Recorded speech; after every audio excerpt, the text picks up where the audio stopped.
Olá pessoal, tudo bem? Sejam bem-vindos ao terceiro vídeo da série de Ancestors The Humankind Odyssey. E nesse vídeo nós vamos falar sobre a teoria evolutiva de Charles Darwin. Como sempre eu vou falar um pouco da história do Darwin e como tem bastante coisa para falar, eu decidi colocar em dois vídeos, tá? Então hoje eu vou falar como ele fez as suas observações, quais observações que ele fez, e depois eu vou falar em um outro vídeo, no próximo vídeo, sobre a teoria evolutiva propriamente dita e como ela funciona. Então, antes da gente entrar na conversa mesmo sobre a teoria evolutiva de Darwin, eu queria mostrar para vocês umas dinâmicas do jogo, pra gente, como eu falei no final do vídeo passado, eu quero passar de geração aqui no jogo pra gente poder evoluir um pouquinho mais. Então é isso que eu vou fazer. Para isso eu vou te mostrar uma coisa primeiro. Deixa eu vir aqui no ninho, no lugarzinho de dormir, e aí eu vou abrir o menu de evolução. Nesse menu a gente tem três áreas de desenvolvimento, né? Aqui é a área neuronal, em que a gente desenvolve as habilidades, como a gente tinha feito já no episódio passado. A gente tem o menu de geração, que é a partir desse menu que a gente vai mudar de geração para a próxima geração. E aí é esse menu que eu quero mostrar para vocês. No menu de geração, a gente tem ali no canto inferior direito, escrito 4 reforços. Cada uma dessas habilidades, pessoal, que a gente desenvolveu, elas estão desenvolvidas só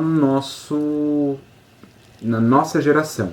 Para passar essas habilidades para frente, nós precisamos ter, como o Lamarck mesmo falava, a herança desses caracteres adquiridos. E esses reforços são justamente para a gente escolher quais desses tópicos aqui, dessas habilidades, vai ser passado para frente.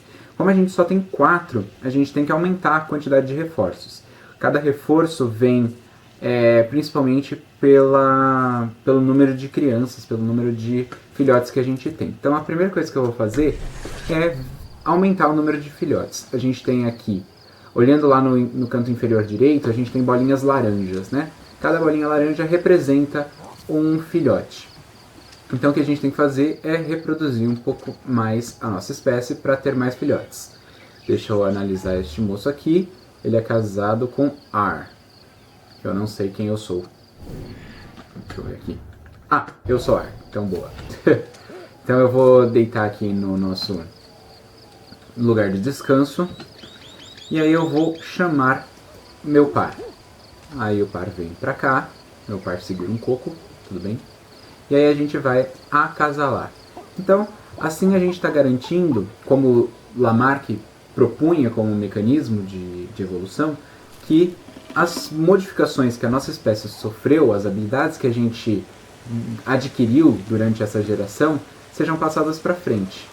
Então agora você é uma fêmea que tem casal, mas ela já tem 2 filhos. Cada fêmea pode ter até, no máximo, 2 filhos. Ela não tem par. Então vamos procurar um par para ela.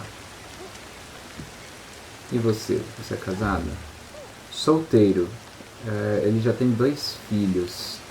Eu não lembro se machos podem ter mais do que 2 filhos. Mas ele tá solteiro? Eu vou tentar, vai. Então, para a gente formar um casal, a gente tem que clicar aqui na interação de limpar. E aí eles vão ficar limpando um ao outro aqui. Opa! Então, quando ele abaixa a cabeça, é o momento que eu tenho que soltar o botão direito do mouse. Então, conforme a gente vai se relacionando, vai aumentando ali, a gente vai tirando os carrapatos, as pulgas e piolhos do nosso companheiro, ele vai se apaixonando. Então eu vou deitar aqui, vou chamar o nosso par. Agora ele tem que vir até aqui. Todo charmoso. Beleza. Agora ele sentou com a gente vai acasalar. Então no final das contas eu vou ter mais 2 grávidas, que são as últimas que eu posso, os últimos filhos que eu posso fazer aqui. Então eu vou dar à luz a essas crianças.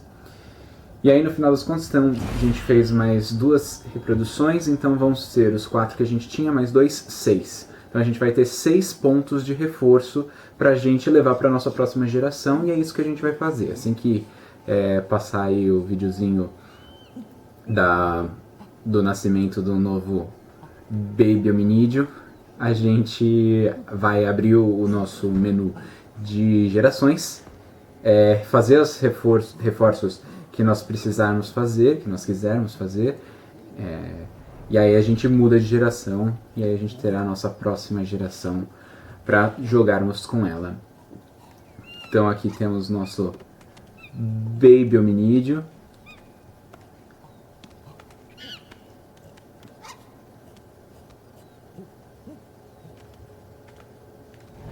Beleza. Então agora eu vou abrir o menu de evolução, vou para a parte de geração. Eu dei uma olhada aqui, eu queria evoluir resposta aguda ao estresse, que ele permite que a gente escape de ataques ou contra-ataque mais rapidamente.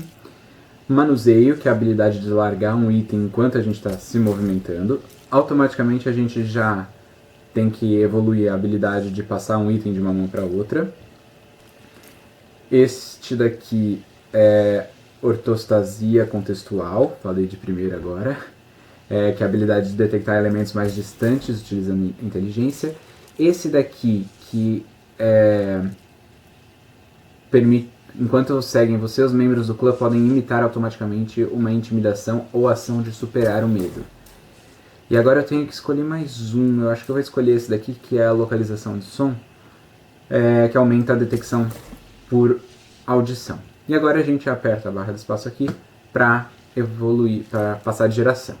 Ele está avisando aqui que os neurônios que a gente não reforçou, que são todos esses azuizinhos aqui, eles vão ser perdidos, e a gente vai poder recuperar eles na próxima geração, e que se eu não tivesse dado a luz aos bebês, eles seriam perdidos. Então vou mudar de geração.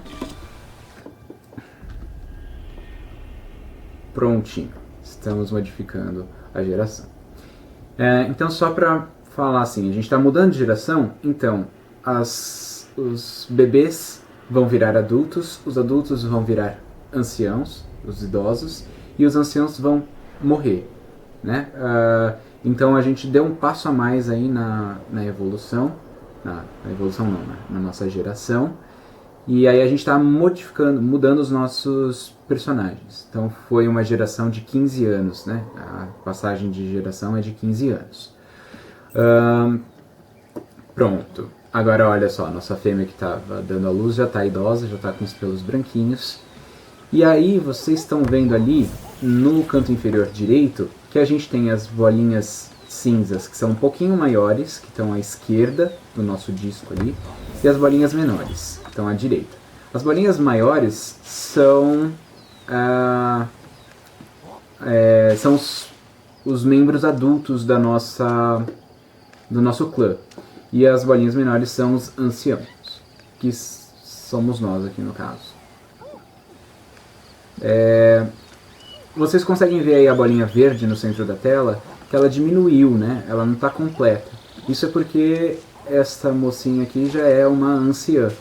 Então ela tem algumas coisas aí que ela não consegue... Algumas limitações, né? Então eu vou trocar agora. Eu vou utilizar um machinho agora na nossa aventura. Por quê? Porque os machos podem engravidar mais do que uma fêmea, mas uma fêmea só pode ter 2 filhotes. Então é melhor a gente arriscar em termos de evolução, né? Um macho do que uma fêmea. Eu já vou aproveitar aqui para procriar um pouco mais a nossa espécie, para eu conseguir ter os babies para levar comigo, para eu ganhar experiência enquanto a gente conversa, explora o mundo, né, e conversa um pouco sobre a teoria evolutiva de Darwin. Então é isso que eu vou fazer agora. Bom, pessoal, eu já fiz aqui o acasalamento, temos já 6 novos babies, e agora a gente vai dar uma explorada. Eu quero encontrar nesse episódio um outro lugar para a gente mudar o nosso assentamento, porque o mapa do jogo é como se fosse um corredor grandão, e a gente está bem no começo do corredor. Então eu queria que a gente ficasse um pouco mais para o centro desse espaço, desse corredor, para a gente conseguir desenvolver um pouco mais e procurar coisas em lugares mais longe. Então é isso que a gente vai fazer, eu vou tentar procurar esse lugar agora. Enquanto isso a gente vai conversando sobre a teoria evolutiva de Darwin. Antes de qualquer coisa, eu queria conversar um pouquinho sobre a vida do Darwin, né? Antes da gente partir para, de fato, as suas contribuições para as ciências, eu queria falar um pouquinho sobre a vida de Darwin. Então, a vida de Darwin já começa num fato bem curioso. Ele nasceu no dia 12 de fevereiro de 1809, que foi o ano que Lamarck fez a sua publicação em que ele expunha a sua teoria da evolução. Então, a teoria lamarckista foi publicada em um livro, como eu falei na semana passada, um livro chamado Filosofia Zoológica, em que ele publica sua teoria de maneira escrita pela primeira vez. Então, Darwin nasceu no ano em que a teoria da evolução, a primeira teoria da evolução mais científica, foi proposta. No mínimo curioso, né? Darwin nasceu numa família rica. Seu pai e seu avô paterno eram médicos. Está ficando frio aqui, né? Vamos pegar uma plantinha pra gente ficar imune ao frio. E como os médicos ainda hoje têm uma profissão de bastante prestígio, na época era uma coisa super prestigiada ser médico. O avô do Darwin, inclusive, tinha escritos sobre evolução. Ele era contemporâneo de Lamarck, viveu na mesma época que Lamarck, basicamente, e ele tinha alguns trabalhos em que ele tinha proposto algumas coisas voltadas para a evolução. Então, desde muito cedo, Darwin tinha uma curiosidade muito grande por ciências da natureza e história da natureza, né? História natural. E foi essa curiosidade desde cedo que fez Darwin correr atrás dos seus estudos de forma informal e conseguiu propor uma teoria evolutiva que revolucionou a história da ciência. Darwin nunca estudou biologia como na faculdade, né? Ele foi para a faculdade fazer medicina, então ele estudou aspectos médicos da biologia, né? Focando o corpo humano. Mas ele nunca estudou assim, ele não estudou formalmente numa universidade biologia, né? Ele teve algumas participações com alguns professores em que ele ajudou no desenvolvimento aí de algumas pesquisas, mas não foi a faculdade que ele fez. Na verdade, Darwin fez faculdade de medicina, porque o pai dele queria que ele fosse médico para seguir aí a sequência da família em formar médicos. E Darwin foi fazer a faculdade de medicina. Só que Darwin não gostava muito das aulas práticas, em que eles aprendiam a fazer cirurgia. Ele falava que ele tinha náuseas, que ele não conseguia assistir essas aulas. E de fato, se a gente for pensar, pessoal, na época a medicina não estava tão avançada assim, né? A gente mal tinha os anestésicos para a gente facilitar aí nas cirurgias, né? Então as cirurgias eram feitas com as pessoas acordadas, né? Então isso gerou uma certa repulsa pelo Darwin na área de cirurgia. E aí ele começou a negligenciar um pouco assim os estudos, principalmente práticos de medicina, e ele começou a criar interesse por outras coisas na faculdade, né? Então, tô sendo atacado. Ai. Tô sendo atacado. Ixi, fui mordido aqui. Eu preciso achar uma paina. Onde que eu acho paina? Ai, pior que eu acho que eu pulei em cima do tigre. Vamos procurar uma poina aqui pra gente se curar. Ali tem poina? Tem poina, vamos pra lá então. Temos que curar nosso sangramento, né? Durante esse período na faculdade de medicina, Darwin aprendeu a arte da taxidermia, que é a arte de empalhar animais, né? Produzir animais empalhados. E ele aprendeu as técnicas da taxidermia com um ex-escravizado negro, que ele se aproximou durante a sua vida acadêmica, que chamava John Edmonston, se não me engano. Então esse John Edmonston, ele foi liberto e ele acompanhava um pesquisador naturalista, né, que estudava a natureza, nas suas viagens que eles faziam para a América do Sul. O John Edmonston ficava falando das viagens que eles faziam e ele foi uma das principais influências para Darwin decidir que ele precisava se aventurar aí numa viagem pelo mundo para fazer observações que ia acontecer mais para frente. Bom, pessoal, então no período da faculdade, além dele ter aprendido taxidermia, ele também fez como se fosse um estágio, ele foi ajudar um professor de zoologia a estudar seres invertebrados. Assim como o Lamarck estudou alguns seres invertebrados, fez as classificações de insetos, ele foi ajudar esse professor a fazer seus estudos, suas pesquisas a respeito desses seres invertebrados, e a especialidade desse professor era esponjas do mar, olha só. Pessoal, a gente entrou aqui em uma zona que a gente não reconhece ainda, então vamos fazer as nossas explorações aqui para a gente superar o medo dessa região. Bom, então eu vou continuar aqui nossa história enquanto eu faço a exploração do lugar. Esse professor, esse zoólogo que Darwin foi ajudar a fazer as pesquisas sobre invertebrados, ele defendia abertamente o lamarquismo. E para Darwin, Darwin achava que isso era super ousado da parte dele, né? Ele tinha uma coragem muito grande de defender a teoria de Lamarck em público, porque essa teoria ela ia contrária à visão tradicional da igreja. Mas Darwin achou que esse posicionamento do professor era bastante intrigante, porque até na comunidade científica alguns pesquisadores não consideravam muito a teoria evolutiva de Lamarck. Então Darwin foi se envolvendo cada vez mais com a biologia, ele ficou um tempo estudando também botânica. Bom, por mais que Darwin estivesse super interessado em biologia, ele continuava negligenciando um pouco os estudos de medicina.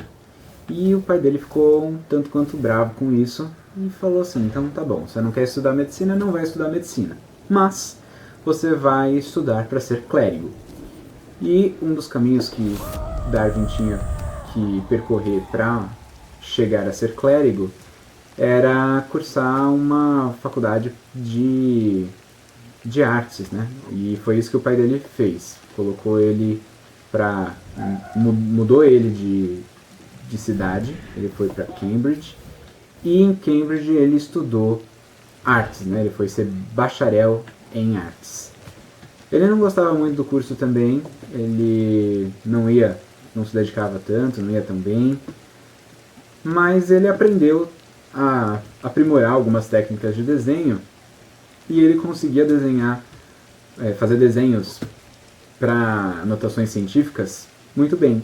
E ele começou a utilizar suas habilidades de desenho para participar de algumas publicações. Ele chegou até a publicar os seus desenhos numa pesquisa científica em um livro de um cientista que ele conhecia, que ele trabalhou junto, mas não era isso que Darwin queria, né?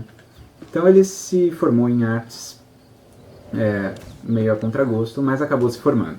Então Darwin recebeu um convite, quando ele tinha os 22 anos de idade, para fazer uma viagem num navio chamado navio Beagle. E Darwin queria ir nesse navio, queria fazer essa viagem. Ele não era o naturalista que ia acompanhar a tripulação, porque geralmente nessas viagens levavam alguns cientistas, né, para fazer pesquisas. Mas ele foi convidado como cavalheiro, né, como um representante aí da alta sociedade para fazer a viagem. Ele queria muito ir, ele queria conhecer, lembra que ele tinha se inspirado no John Edmondson. Ele queria fazer as viagens para conhecer coisas novas, ver espécies novas, e o pai dele não quis. O pai dele falava, não, você vai perder um tempão da sua vida. Na verdade, o pai dele tinha muito medo, porque essas viagens, geralmente, elas não eram tão seguras, né? Alguns barcos naufragavam durante essas viagens e as pessoas não voltavam. Então o pai de Darwin tinha medo que o filho dele fosse e não voltasse mais. Mas Darwin queria muito ir, e o pai dele falou, tá bom, então se você achar alguém para financiar a sua ida para a viagem, você pode ir. E ele encontrou uma pessoa, se não me engano um tio dele topou pagar a viagem, e aí ele foi fazer a viagem com o barco Beagle. Nessa viagem, pessoal, Darwin fez as suas principais observações para o desenvolvimento da sua teoria evolutiva. E agora a gente pode falar da viagem do Beagle. E essa viagem demorou muito tempo. Eles ficaram 5 anos viajando. Nesses 5 anos, eles primeiro saíram do Reino Unido e foram para África, para a costa oeste da África, e depois eles foram para a América do Sul.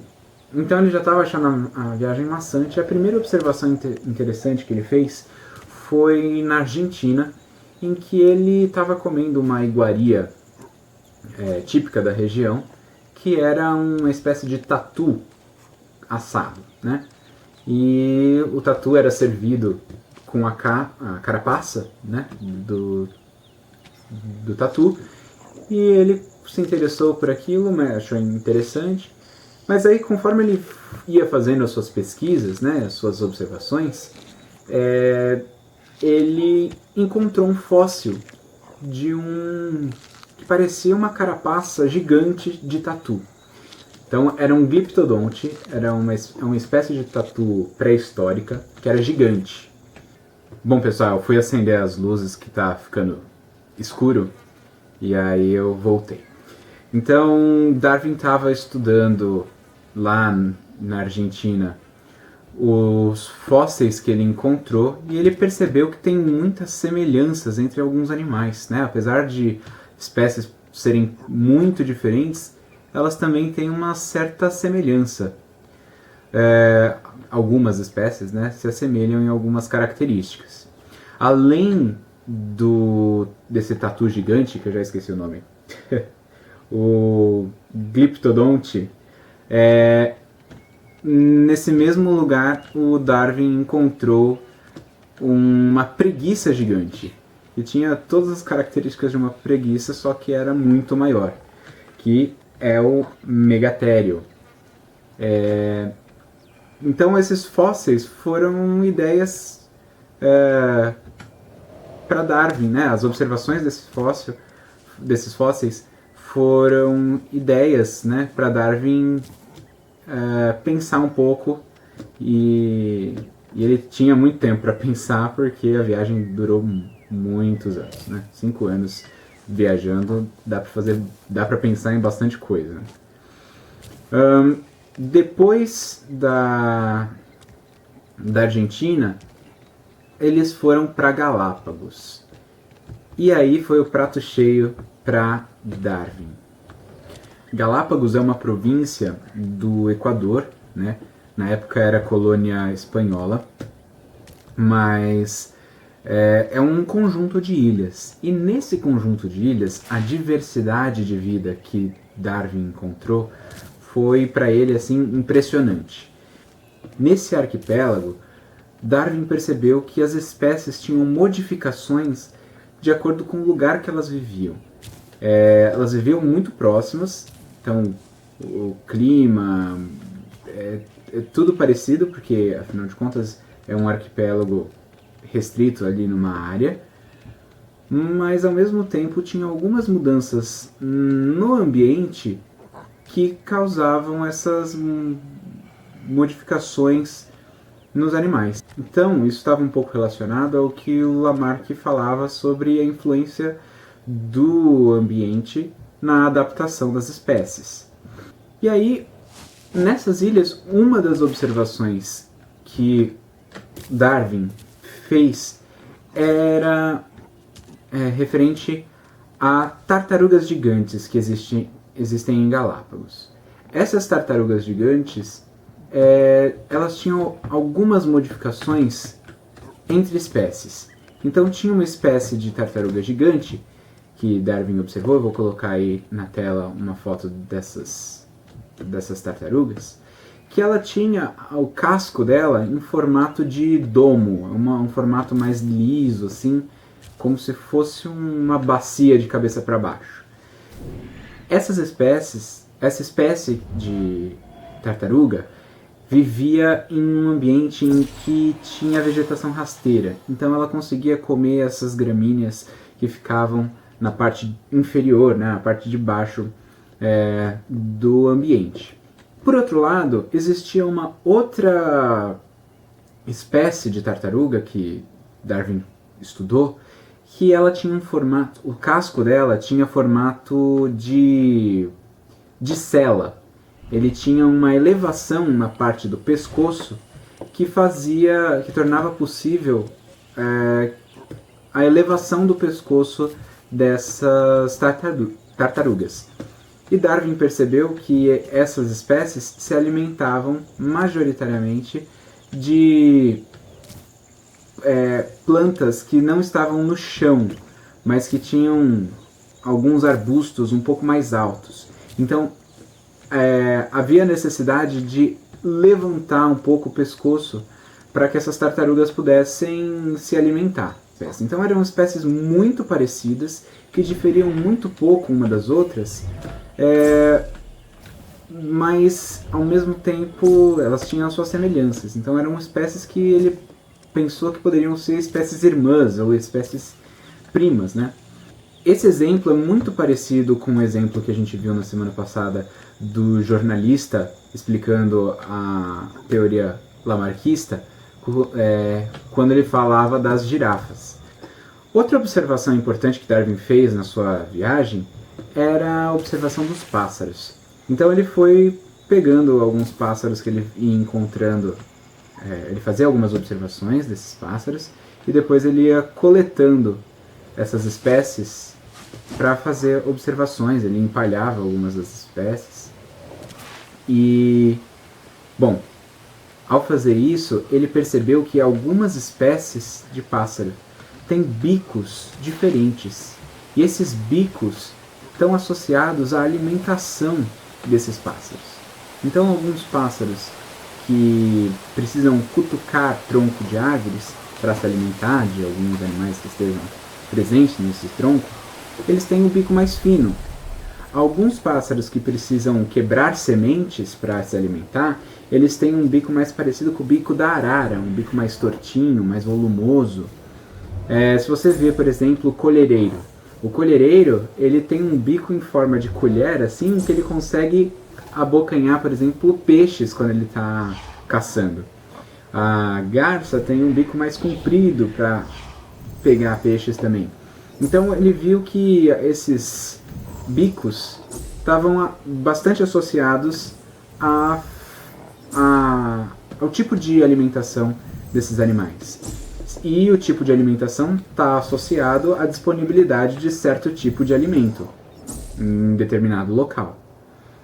Então, olha só, de novo, a pressão ambiental que leva a uma modificação específica. Depois desse período que eles passaram em Galápagos, eles foram para a Austrália. E na Austrália, ele percebeu que tinham espécies muito específicas que existem só na Austrália. E ele fez uma associação com o formato do continente australiano, né, da parte australiana ali, que é um continente isolado. Bom, e depois que ele chegou na Austrália, além dele perceber essa diversidade muito grande de animais e essa peculiaridade de animais tão característicos dessa região, que só existiam nessa região, chamou a atenção de Darwin. Outra coisa que chamou a atenção de Darwin é quando ele comparou uma ave típica da Austrália. É uma ave que chama emu. Eu vou colocar aí, são 3 aves que a gente vai ver agora, eu vou colocar aí na tela também. Na Austrália ele viu o emu. E ele percebeu que esse emu era muito parecido com outras aves grandes que ele tinha visto em outros continentes. Na Austrália, ele viu o emu. Na América do Sul, ele viu a ema, até o nome é parecido. E na África, ele viu o avestruz. Essas aves são aves grandes, que elas têm pernas muito longas e bastante musculosas, que ajudam ela a fugir de predadores. Mas são aves bem características. Elas têm um formato bastante peculiar, né? Então, Darwin achou esquisito que em ambientes tão distantes tem aves com características muito parecidas. Então ele percebeu que as espécies tinham algumas variações que não eram locais, eram globais.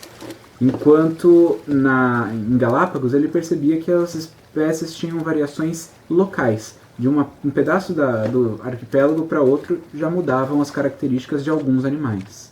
Então, com essas ideias na cabeça, Darwin foi para casa pensar e ele pensou assim, olha, se tem características tão próximas e algumas modificações entre espécies tão distantes, ou até mesmo localmente, essas espécies de alguma forma podem estar conectadas, a história dessas aves pode estar conectadas como se fosse uma árvore genealógica, né? Então deve existir um ancestral comum a essas 3 aves. Ele voltou para casa, escreveu aí as suas anotações, mas ele não mostrou para ninguém, assim, só para os amigos mais íntimos.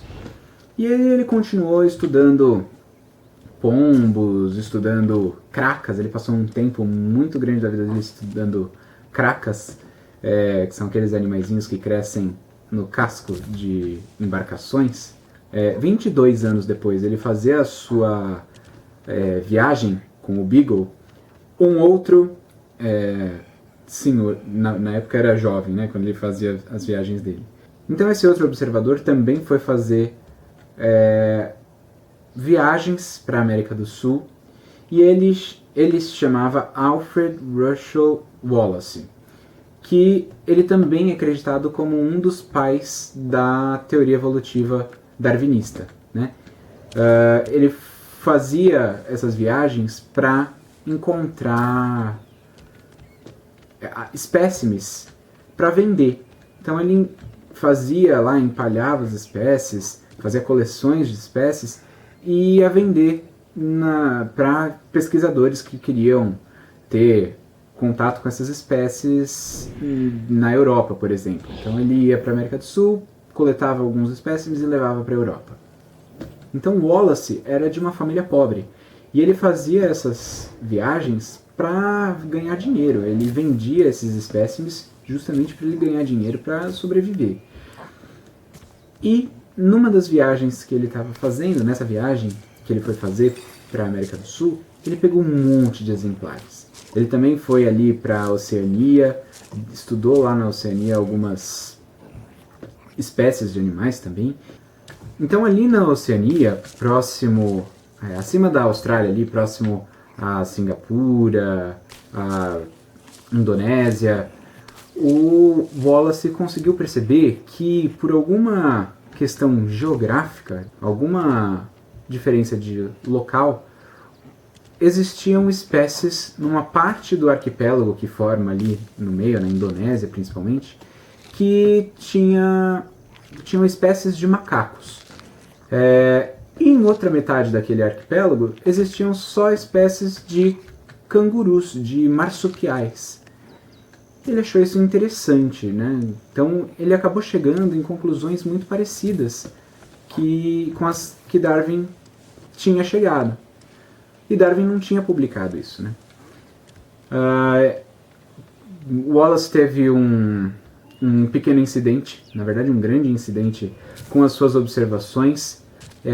O barco em que eles estavam viajando pegou fogo e eles tiveram que abandonar o barco super rápido para eles sobreviverem, né? Afinal de contas, eles tinham que sobreviver para contar qualquer que fosse a história. E ele acabou perdendo grande parte do acervo que ele tinha montado aí de animais que ele havia coletado. Então ele conseguiu salvar algumas anotações que ele tinha feito em seus diários, não todas, infelizmente, mas ele conseguiu registros suficientes para ele conseguir montar uma ideia aí de evolução. E ele foi mostrar essa ideia que ele teve pro Darwin. Darwin nessa época já estava bem famoso por conta de alguns estudos, não por conta da teoria evolutiva, porque ele ainda não tinha contado para ninguém, só para seus amigos mais próximos. E Darwin, quando olhou os escritos dele, falou: nossa, eu preciso fazer alguma coisa com os meus escritos, né? Eu preciso publicar de alguma forma, porque senão ele chegou à mesma conclusão que eu. Então talvez, se ele publicar antes, ele fique com o mérito pela teoria evolutiva. Então os amigos dele falaram para ele publicar. Os amigos dele incentivaram que ele publicasse alguma coisa falando sobre a teoria que ele desenvolveu. Amigos que achavam que a teoria dele era fantástica e que ele precisava mostrar isso para a comunidade científica. Então, no final das contas, Darwin pegou alguns textos de Wallace e apresentou junto com os textos dele. Não como se fossem textos que ele redigiu, dando o crédito para o Wallace, mas colocando uma visão diferente, né, uma pessoa diferente que antes não tinha nem contato com Darwin, para mostrar que as ideias eram convergentes. Então não era uma ideia tão absurda assim, que surgiu uma única vez e que talvez não fizesse o menor sentido. Então Darwin fez uma publicação, até com alguns textos de Wallace, e aí ele sugeriu uma teoria evolutiva de Darwin e Wallace. Algum tempo depois, ele publicou A Origem das Espécies, que é o seu livro em que ele descreve muito bem a sua teoria evolutiva. E o Wallace publicou também as suas observações num livro que ele chamou de Darwinismo. Então ele deu uma homenagem, num artigo, né, que ele chamou de Darwinismo. Então ele homenageou homenageou Darwin na hora que ele foi publicar a sua história.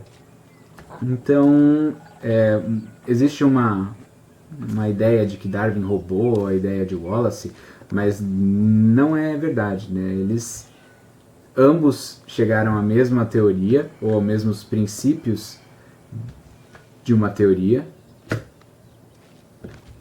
mas com visões separadas, visões diferentes.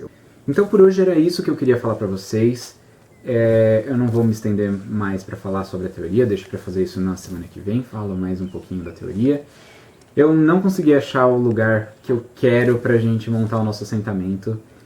Eu não consegui encontrar o lugar pra gente fazer o nosso assentamento, mas eu vou fazer isso sem gravar, e no começo do episódio que vem a gente já começa encontrando o nosso novo assentamento. Então eu espero que vocês tenham gostado. Comentem aí, façam suas observações aí nos comentários. Mas, então é isso, pessoal. Até a semana que vem. Tchau! Ah, pessoal, eu vou também deixar para vocês um link de um vídeo muito legal que eu achei falando sobre essa parte que a gente conversou hoje, sobre o Darwin, o Wallace. Ele é um vídeo que está em inglês, mas no YouTube vocês têm a possibilidade de colocar o vídeo em português. Tem como você pedir para traduzir as legendas. Eu vou deixar o vídeo aqui na descrição e deem uma olhada lá porque vale muito a pena. É um material muito legal, muito bem produzido.